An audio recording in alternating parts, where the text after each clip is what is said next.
The Bermuda Triangle, one of the deadliest stretches of ocean on Earth. But what if there were an even deadlier one? In the Pacific, there may be. Why was this massive state-of-the-art ship suddenly lost with all hands? Nothing could be done to save them. What happened to this aircraft that vanished without a clue? I think an entrance to another dimension opened in this area. What deadly forces send sailors to their doom? It's really a terrifying experience for those that were on board. The world's most powerful navy knows the dangers well. The moment you stop respecting it or fearing it is when things go wrong. Join the search to fathom the Pacific Ocean's deadliest enigma. A quest that takes us over, on, and deep into the depths of the deep blue graveyard called the Devil's Sea.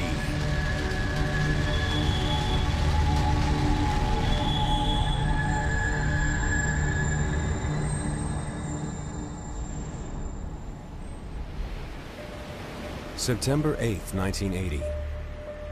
Carrying 150,000 tons of iron ore, the bulk carrier Derbyshire is 230 miles off the east coast of Okinawa.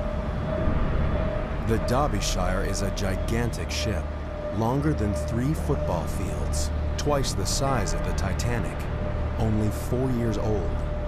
From stem to stern, her design is state-of-the-art. Anyone should have felt perfectly safe sailing aboard her. But some, like able seaman Peter Lambert, didn't. Whenever he came home on leave, he'd naturally talk about the ship he was on, about the people he'd met, the seafarers, the friends he'd made. And of course he wrote letters home. And as I say, he just said he just didn't like the Derbyshire, just something about it. There's a lot of people said the same thing. Reluctantly, Peter signed on for one more voyage to earn enough money to get married. He was 19 years old. But his wedding would never take place. On September 9th, the Derbyshire and her entire crew disappeared.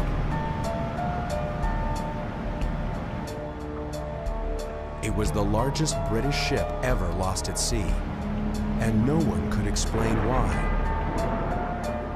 How could this giant ship, crewed by experienced mariners, simply vanish without a distress call and without leaving any trace? Could she be another victim of one of the Pacific Ocean's most enduring and frightening enigmas? To the south of Japan lies a vast expanse of empty ocean. Since the 1940s, scores of gigantic ships have mysteriously vanished in these cruel seas. Many of them were lost without even sending an SOS, leaving no clue as to their fate. But these waters have been claiming victims for centuries.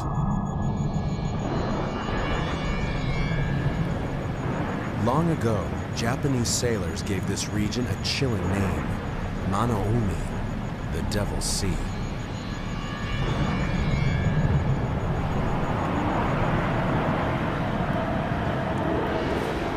Japanese legends tell of unknown forces that overpower the strongest of ships and great sea monsters that drag sailors to their death.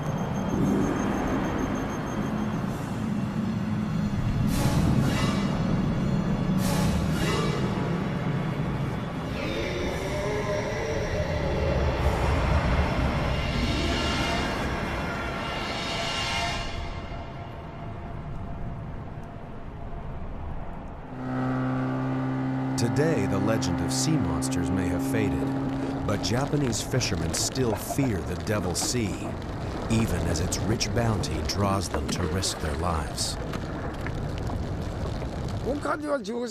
A Devil's Sea is also an abundant sea. Fish always cluster here.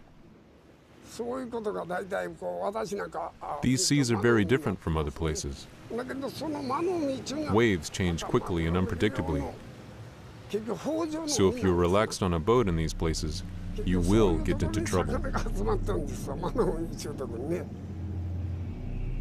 Intrigued by persistent reports of mysterious disappearances, some have searched for patterns that might solve the enigma of the Devil's Sea. Some claim that when plotted on a map, the modern disappearances form a triangle of doom. But that's only the beginning. The triangle in the Devil's Sea lies on the same lines of latitude as another infamous stretch of ocean on the other side of the world, the Bermuda Triangle. Could this be more than coincidence? Could the Devil's Sea be another Bermuda Triangle, or even deadlier than the Bermuda Triangle? There are those who think it might be. Author and expert in paranormal phenomena, Professor Junichi Yaoi has controversial theories about why so many ships have disappeared in the Devil's Sea. There are many possible answers for this. Basically, I think some of the tankers sank because of the condition of the sea, because these incidents happen in seas which could be rough, or because of storms. However, if these tankers had just disappeared, I would say they might have gone to another dimension. I think there was an entrance to this other dimension opened from that area. Most scientists dismiss Professor Yaoi's theories as science fiction. But in the Devil's Sea, ships keep disappearing.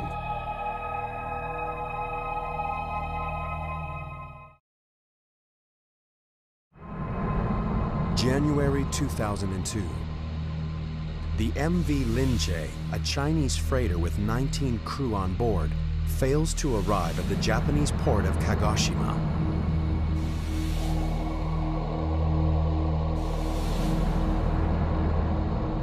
As months go by, authorities are at a loss to explain what has happened to the Linjae.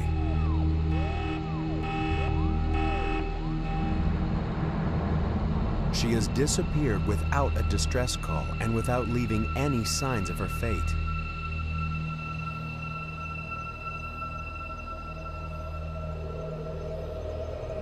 Professor Yaoi has his own theories on what may have happened.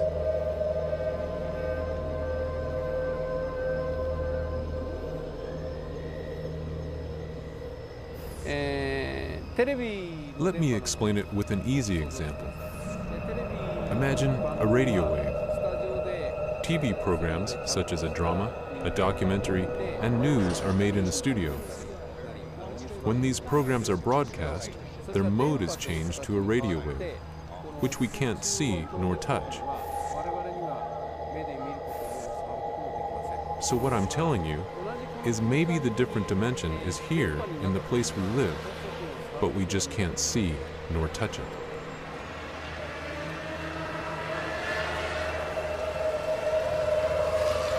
While some find Professor Yaoi's theories a comforting way to explain the unexplainable, maritime experts remain skeptical. I'm a disbeliever, probably a fairly strong disbeliever of anything like that. David Mearns is a shipwreck hunter with an impressive record of locating lost ships and a pragmatic attitude to the paranormal. I'm hired by people to come up with answers in a purely scientific and technical matter. So to actually come back and say, well, you know, I just can't explain it. It must be that Bermuda Triangle thing or the Pacific Triangle. And, you know, I don't think I'd have much credibility any longer. In 1994, David and his team faced one of their biggest challenges to date: solve the mystery of the lost ship Derbyshire. It would be a mission that would push even these experts to their very limits. This time they faced a formidable foe, perhaps the toughest ever, the Devil's Sea.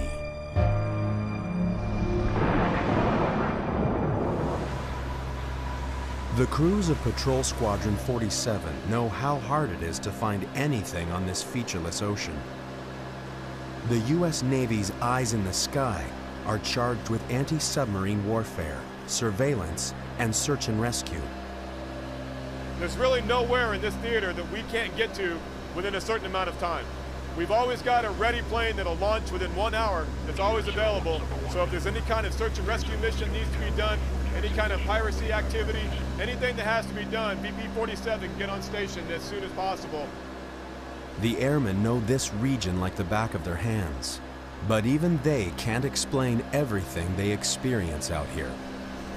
There's been some stories, there's been some rumors about strange things happening on the aircraft. Acoustically, we pick things up that sometimes don't get recorded.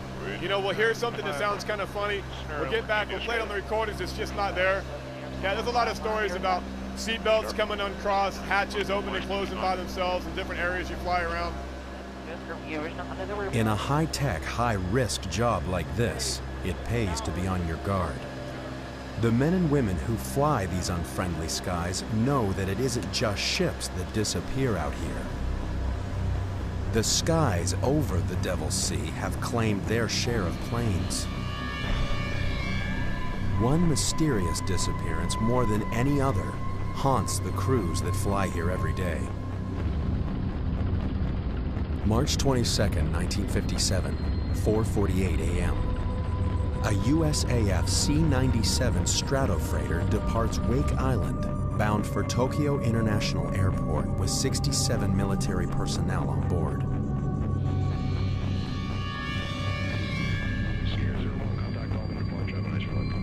The flight is scheduled to take 9.5 hours, and sufficient fuel for 13.5 hours is on board.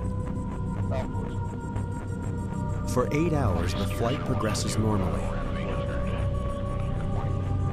At 2:30 p.m., the pilot radios an estimated arrival time of 5 p.m. and adds that all equipment is functioning normally. Weather in the region is good. Flying conditions are nearly perfect. An hour and 15 minutes later, the pilot radios that he's 200 miles from Tokyo. Air traffic controllers expected the aircraft to arrive within 2 hours. But the C-97 never touches down at the airfield.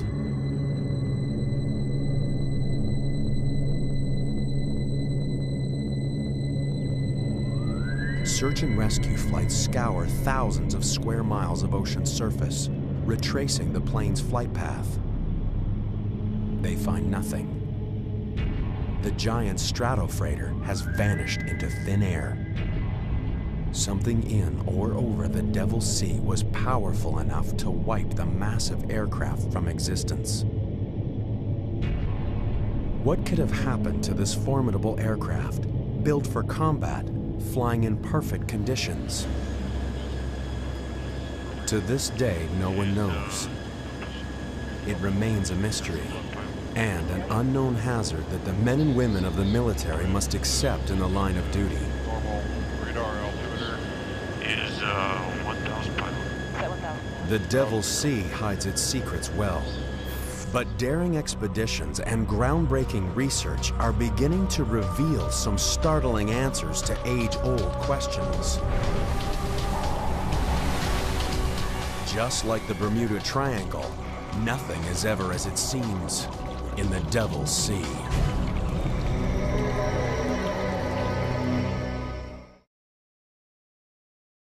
The Devil's Sea, south of Japan, has earned a reputation as a Bermuda Triangle of the Pacific. Giant ships sailing through these waters have disappeared suddenly and without a trace.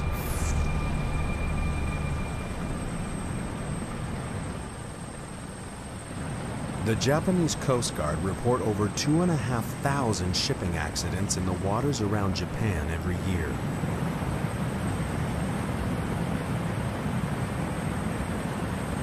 These deadly waters are vast and unforgiving. The chances of finding a ship lost out here makes finding a needle in a haystack look easy.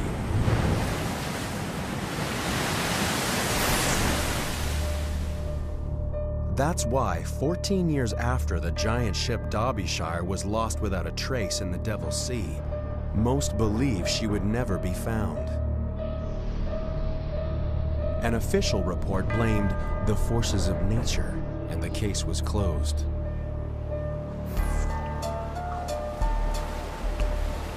But the families of the Derbyshire's crew weren't willing to let them go quietly into the night. They wanted answers. All we wanted really was the evidence to prove exactly what happened to that ship and why 44 people had lost their lives. We were told the only way we'd get a reopened formal investigation is if we had new evidence, and the new evidence would only be the Derbyshire. And everyone was confident, the shipping industry that is, that would never find that ship. But the families refused to give up.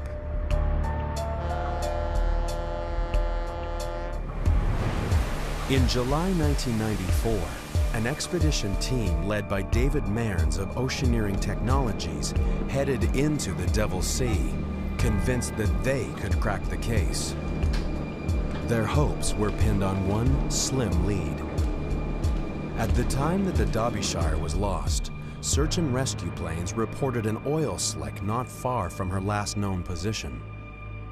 No one else had really used oil as the primary clue to actually go out and find a ship. So there was some uncertainty at the time about, how big the area could be. Is the oil directly above the ship, or is the oil being set down current, 10 miles, 50 miles, 100 miles? Nobody really knew. But my gut feeling was that it was an excellent marker, and that would lead us to the wreck of Derbyshire. On this clue alone, David Mearns and his team would try to achieve the impossible: find the Derbyshire and lay the mystery to rest.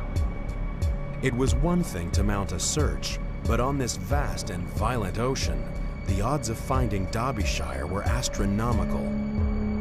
The ocean floor lay miles below, and even if Derbyshire was down there was no telling what wreckage may remain 14 years after she was lost. Against these staggering odds, the expedition team placed their faith in a state-of-the-art device: the side-scan sonar towfish. Towed behind their vessel, it would travel along the ocean floor and send back pictures from 2.5 miles below. But these sonar sweeps would also be a race against time. Every day of searching would cost tens of thousands of dollars. The search team had enough money for only 8 days at sea. The sonar towfish descended beneath the waters of the Devil's Sea and began transmitting eerie images from the ocean floor. To the untrained eye, they were a jumble of shapes and shades, but to David Mearns, something stood out. Down in the end of that line, we actually started seeing some things that looked a bit suspicious.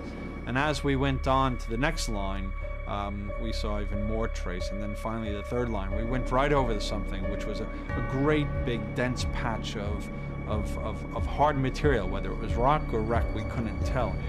Look at that one falling right across. Could this be the break they were hoping for? The team knew the success or failure of the expedition hung in the balance. Everything depended on what they would see next, as the ship began its second pass. As we were approaching, literally right to the point of the sonar starting to pick up the images, we lost the towfish. Just ping, like that. So this very heavy, double-armored steel cable just snapped. And there goes our $600,000 towfish off the back of the ship, and we knew immediately it was lost. The sonar towfish, their best chance of success, was lying 2.5 miles below on the seabed. Time was running out. Round 1 to the Devil's Sea. And before a recovery can be attempted, a storm threatens on the horizon, and the team must batten down the hatches and brace for impact. They're painfully aware of what the weather can do out here.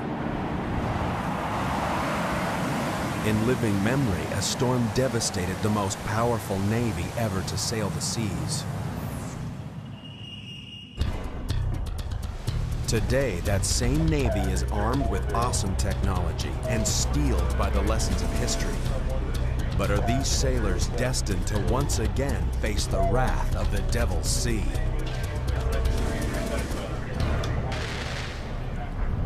For centuries, the Devil's Sea has terrified all who sailed its treacherous waters and taken many of them into its deadly depths. This is a place so fearsome, it spawned ancient legends of demonic forces and modern speculation that it might be another Bermuda Triangle. But since the middle of the 20th century, a powerful human presence has cruised its mysterious waters. At the end of World War II, the U.S. Navy 7th Fleet based itself in Japan and has ruled the Pacific ever since. The 7th Fleet sails Japanese waters without fear, at least of any human adversary. But these sailors know that if you drop your guard, the Devil's Sea can turn on you in the blink of an eye.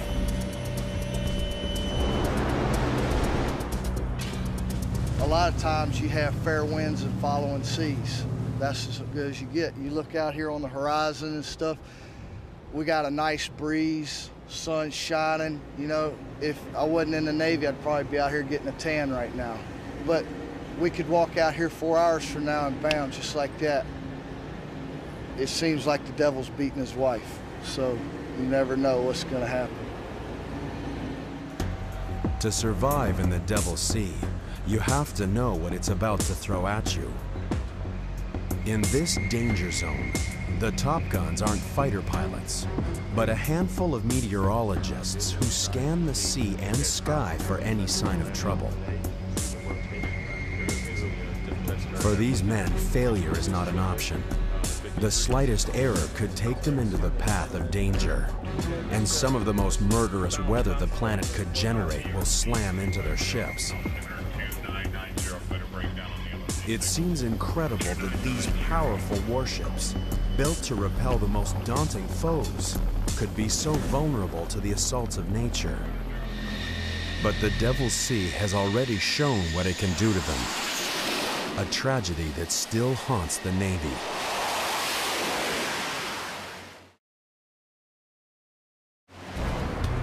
December 1944. World War II rages in the Pacific. The suicide squadrons of the Japanese kamikaze are the most feared enemy in this theater. But the terror they inspire is about to be surpassed.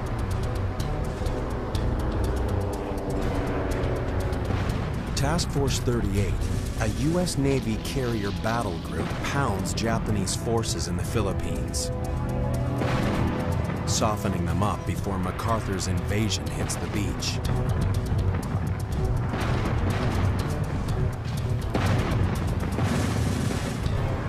After 3 days of bombarding the enemy, they must break off the attack and steam into formation to refuel.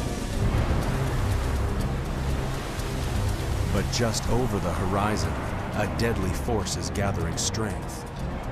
A force far more destructive than anything the Japanese could throw at them. As the ships struggle to refuel in growing seas, they're stalked by the growing fury of a powerful typhoon. There's nowhere to hide as the storm strikes. Suddenly, the sailors of Task Force 38 are thrown into the fight of their lives. The seas were described as mountainous, very high seas, and of course the ships were rolling and pitching. The wind was between 50 and 75 knots with gusts of as much as 120. So the noise level was terrific, and of course the ships were moving from side to side and up and down. It was really a terrifying experience for those that were on board. In fact, there were some sailors who had faced the kamikaze menace and found that the typhoon was probably the worst experience of their lives. For the men of Task Force 38, the next 24 hours were a living hell. Storm-force winds and 60-foot waves pounded them, capsizing 3 destroyers, badly mauling 6 other ships, sweeping more than 200 planes off the carriers, starting raging fires below decks. When it was over, 765 American sailors were dead. It was the U.S. Navy's worst natural disaster of the 20th century. The mighty fleet limped back to port, bearing the scars of battle. The murderous typhoon had caught Task Force 38 by surprise. To prevent a disaster like this from ever happening again, the Navy set up weather forecasting stations throughout the Pacific. Today, the U.S. Navy Meteorological and Oceanographic Command in Yokosuka, Japan, is on high alert. There's a powerful typhoon brewing in the Devil's Sea. This deadly region is a typhoon factory. Its warm waters can generate as many as 30 killer storms in a year, maelstroms of 200-mile-per-hour winds and waves up to 60 feet high, racing at 50 miles per hour across the sea, devastating everything in their path. Maximum seas associated with the storm at this time were about 28 feet. So we're keeping ships well clear of that area. We're keeping ships well clear of the coast of China, and they're expecting that storm to maintain winds of about 80 knots of gusts, 105 knots as it progresses west. When the winds surpass 170 knots, or 195 miles per hour, a typhoon becomes a super typhoon, one of nature's most devastating forces, and a naval forecaster's worst nightmare.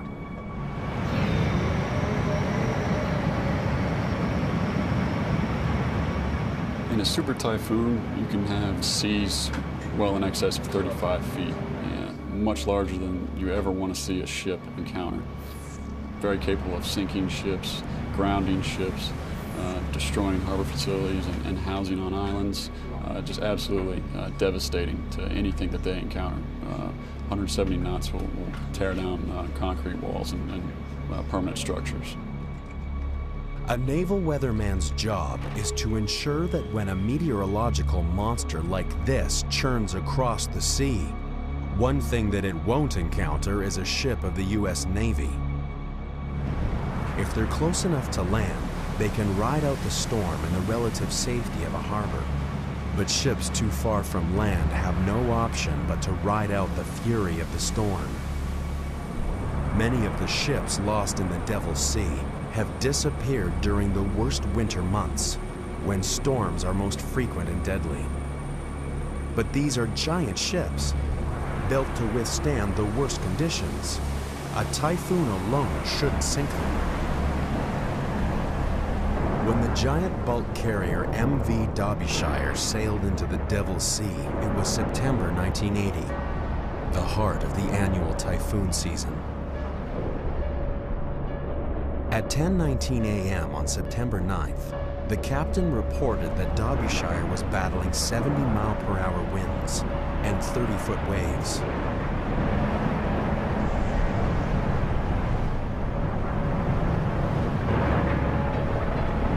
But the captain wasn't especially worried. He was confident that a ship as large and well-designed as his should have no trouble surviving even such severe weather.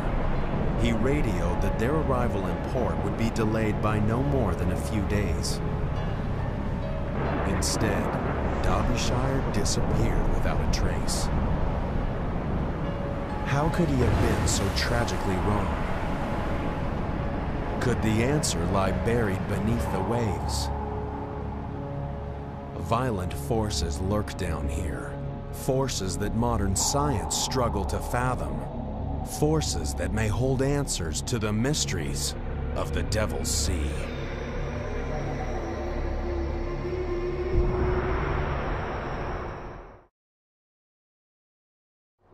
Some call Japan's Devil's Sea the Bermuda Triangle of the Pacific.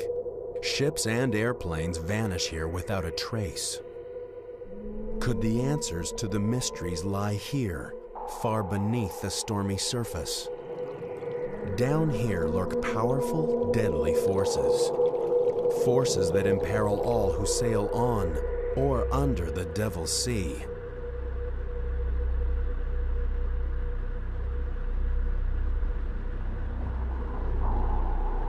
The Devil's Sea has been a watery grave for submariners. It took an especially heavy toll on the submarine fleets of World War II. 1 in 5 U.S. Navy submarines never returned from the sea, and nearly half of the 52 U.S. submarines lost during World War II met uncertain fates. Today, researchers are uncovering the deepest secrets of the Devil's Sea. The Japanese Marine Science and Technology Center regularly send craft into these dark depths. The Shinkai 6500 submersible is the pride of the fleet, built to dive to the bottom of the world's deepest oceans.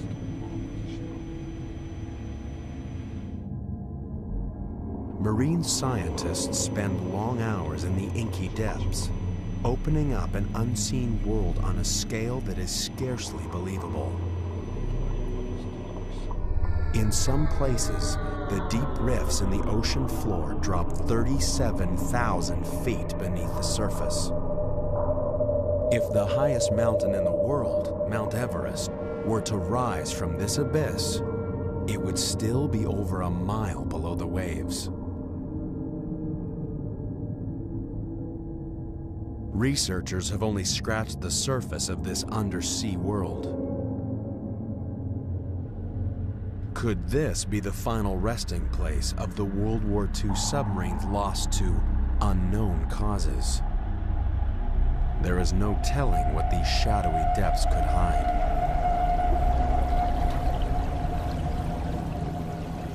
Some have even suggested that there is an alien life force lurking beneath the Devil's Sea.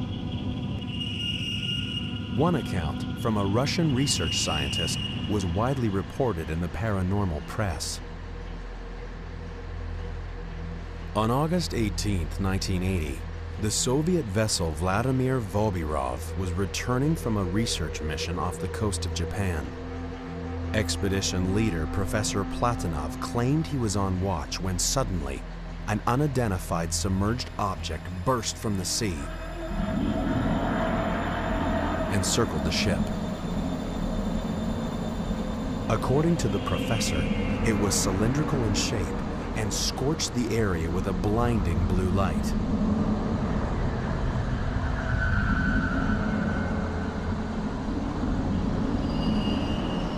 The professor reported that the strange craft was like nothing of this world, an unidentified object that circled the ship for several minutes and then plunged back into the ocean as suddenly as it had appeared. Over the years, others have told similar tales, and the folklore of the Devil's Sea has grown. But there are other explanations for strange objects bursting from the water. Japanese scientists dismissed the notion of an undersea alien life force. To be honest, almost all phenomena are explainable through our knowledge, and I have never seen such a strange phenomenon. So what power of nature could send objects shooting to the surface miles above? One answer can be found at the western depths of the Devil's Sea, where the Earth's molten core threatens to break through the fragile crust.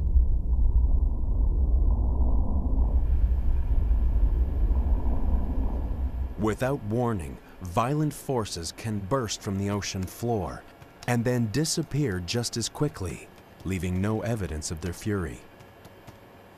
Except perhaps the mystery of a vanished ship. In the 1950s, a New York Times report on a mysterious disappearance first brought the world's attention to the Devil's Sea.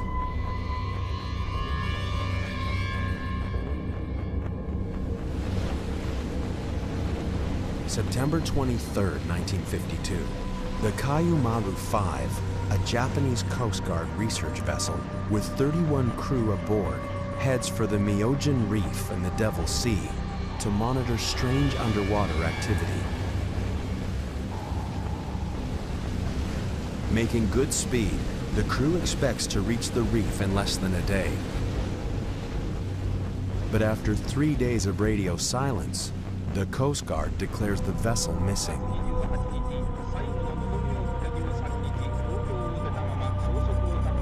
Ships in the area change course to search for survivors. None of the Kayumaru's crew is found. The mystery deepens until, by chance, the searchers witness a violent natural phenomenon.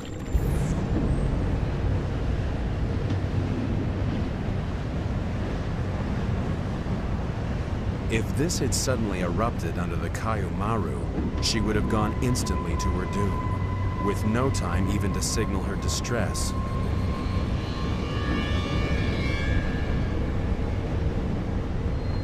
Searchers found a few scraps of wreckage, but none of them bore a ship's name, and there were no survivors to tell their tale. The fate of the Kayumaru would remain a secret of the Devil's Sea. Grieving relatives were forced to accept that the ship was simply gone, and with it, their husbands, sons, and fathers. The Japanese Coast Guard warned ships to avoid Myojin Reef because of the danger of an undersea eruption, and a legend was born. But rumblings in the depths can kill in more ways than one. When an earthquake strikes Japanese coastal towns, residents run to the hills. An earthquake on the seafloor sends a shockwave racing to the surface. A bulge of water is displaced and moves swiftly through the ocean.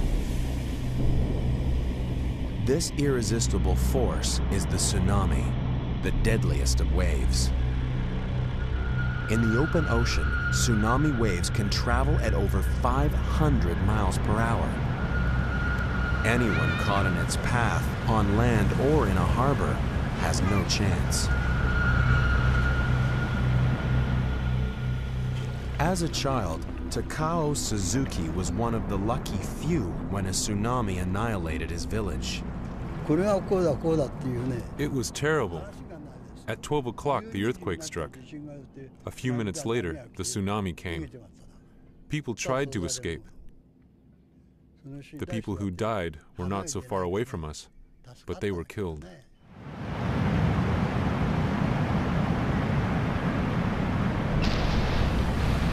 Throughout history, tsunamis have taken the lives of hundreds of thousands of people.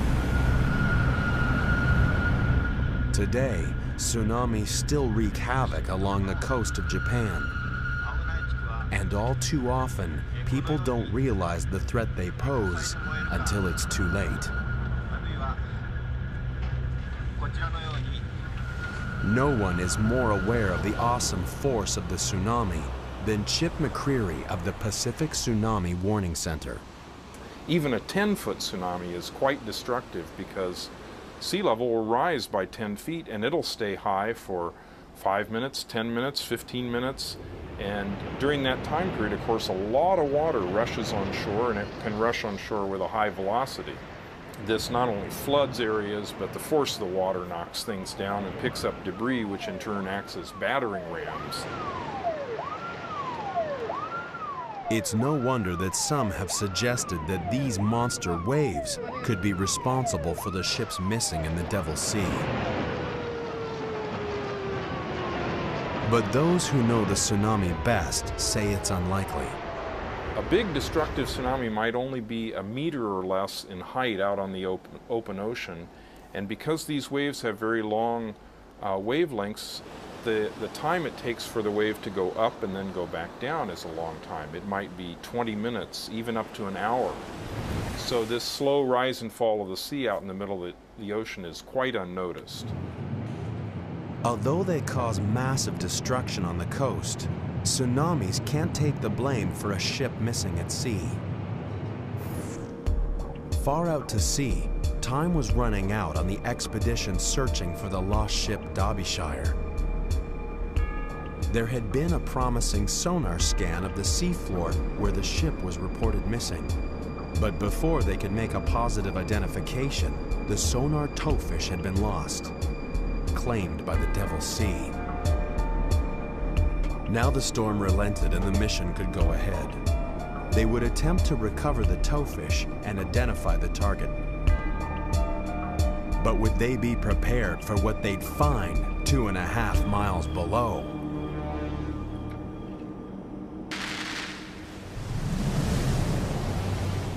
Nothing is safe in the Devil's Sea, thought by some to be the Bermuda Triangle of the Pacific. Ships disappear from the surface, submarines dive to their doom, aircraft vanish from the skies. Some blame unnatural forces, some the forces of nature. There's no doubt that this is one of the deadliest and most mysterious stretches of ocean in the world. And one piece of the puzzle was proving to be frustratingly elusive.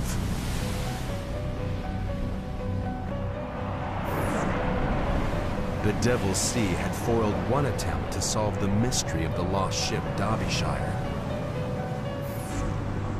The expedition team had lost their sonar towfish just as it was beginning to transmit images of a suspicious formation on the ocean floor. Now they would launch a rescue mission. A desperate attempt to recover the towfish and identify the target below. The team readied their remote-operated vehicle, or ROVE. This mission would push it to its limits. Would the ROVE's titanium frame withstand the crushing pressures that it would encounter as it descended? A few slender cables were all that kept this high-tech submersible tethered to the ship. If anything went wrong 2.5 miles down, there was nothing anyone on the surface could do. So the tension was incredibly high. You've got a very expensive piece of equipment sitting on the seabed, and there's a wreck down on the seabed that you know it's the wreck you want, but without that picture proving it, no one will believe you. So if you had come back, you know, without being able to do that, you'd have failure on every single front. We recovered our towfish, which was technically a very difficult thing to do, picking up this 1-ton probe and bringing it onto the deck. And then we had to dive on the target, and we had about 6 hours of time left before we actually had to leave. The anxiety on board grew as never before seen images appeared out of the gloom.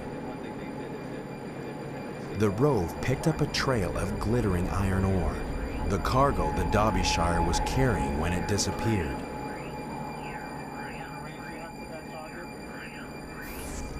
Twisted metal confirmed that the target was a shipwreck.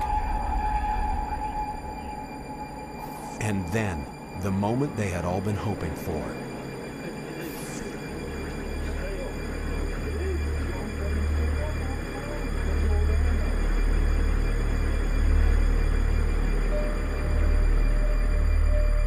Proof at last that the mighty ship had not simply disappeared, that behind this mystery at least, there lay an answer. Finding a shipwreck is a fantastic feeling. People had predicted she'd never be found. So, you know, the moment that you actually start seeing wreckage, to be able to see that image is a great feeling.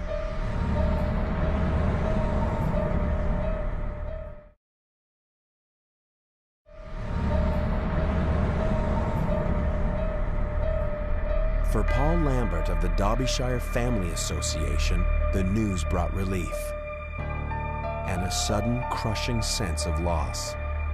A lot of families at the back of their minds still did not accept the Derbyshire had sank. You know, there's a lot of desert islands in that area, and some of them still felt that the husbands, the sons and daughters were actually on a desert island. We remember those who lost their lives at sea while sailing on the merchant vessel Derbyshire. And when you actually find the ship, then that belief is taken away. So there's a lot of mixed emotions, you know, the sudden reality that, you know, the loved one wasn't coming home. Even though it was 14 years after the ship had sank, they still held on to that belief. Jeffrey Victor Underhill. After 14 painful years, the families of the disappeared had the answers they'd been searching for. Raymond William Taylor. Peter Lambert. Nigel Coates. Against the odds and confounding the critics, David Mearns and his team had achieved the impossible. They had found the twisted remains of the Derbyshire. But the question remained, what catastrophic event could have sent her to the bottom? The findings of the expedition helped maritime experts piece together the doomed ship's final moments. Derbyshire was caught in a typhoon she couldn't outrun.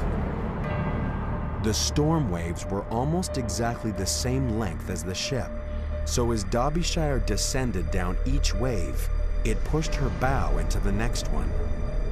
As wave after wave rolled over her, they tore away her bow fittings and flooded her forward hold.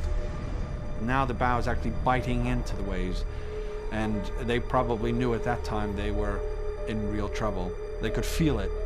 An experienced master and crew could actually feel the sluggishness of the vessel rising to the waves, because they know the forward section is now being flooded.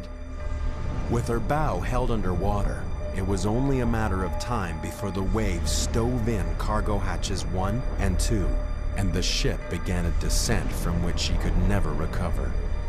The relentless sea tore her into 3 pieces and crushed her as she sank.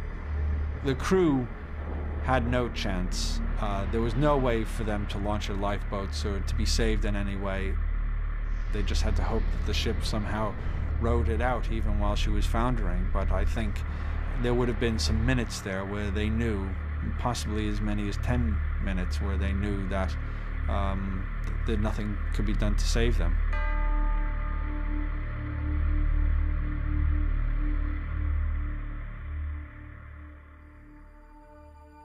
The last act of the expedition was to gently place a memorial plaque on the Derbyshire's foredeck, inscribed with a prayer for her lost souls. Tragically, the Derbyshire wasn't the only ship lost in this way. Just a few years after Derbyshire was lost, her 2 sister ships were also torn apart by storms they ought to have survived, because of the same design faults. The Derbyshire tragedy led to improved safety features that are now standard on new ships. But many older ships suffer the very same flaws that led to Derbyshire's demise.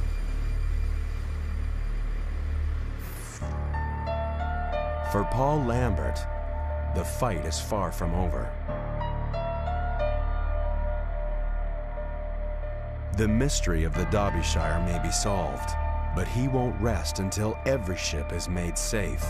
I don't want my brother, Peter, and the other 43 people's lives to have been lost for nothing. And the only way we can do that is to get the recommendations implemented. I want people to remember Derbyshire and for the lives she's going to save.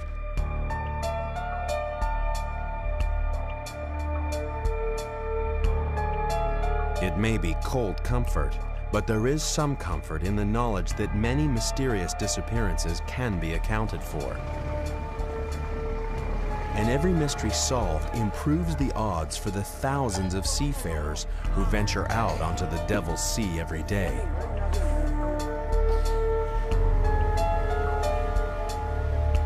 Maritime experts are confident that, eventually, even the most perplexing mysteries will give up their secrets.